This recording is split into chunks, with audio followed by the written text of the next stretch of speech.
The two leaders have held talks several times since President Trump's election, but this is likely to be their most significant meeting yet. It comes ahead of a potential summit between Trump and North Korea's Kim Jong-un next month.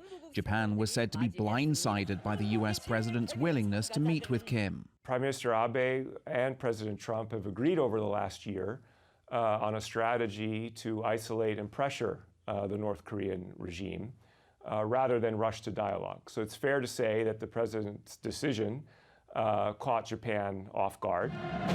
Abe is likely to urge Trump not to strike a deal that falls short of Japan's demands on denuclearization and that Pyongyang abandon its long and short-range missiles. Abe wants to shape the direction of the talks that Trump is going to have. Abe wants to make sure that Trump takes into account what Japan would like out of this as well, not just what the U.S. would like.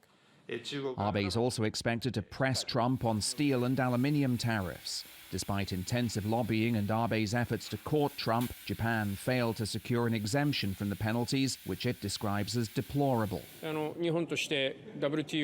Japan must protect the framework of free trade based on WTO rules. The Prime Minister will emphasize the importance of the free trade system when he meets President Trump.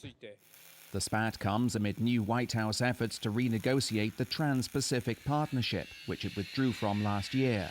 Japan's encouraging the US to rejoin, rebuffing Trump's efforts to seek a bilateral trade deal instead.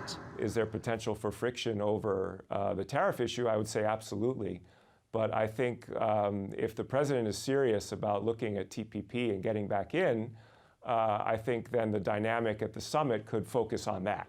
The White House says the meeting will reaffirm the United States-Japan alliance. The two leaders will meet for 2 days of talks in Florida before the Japanese Prime Minister returns home on Friday. Steve Mort, TRT World.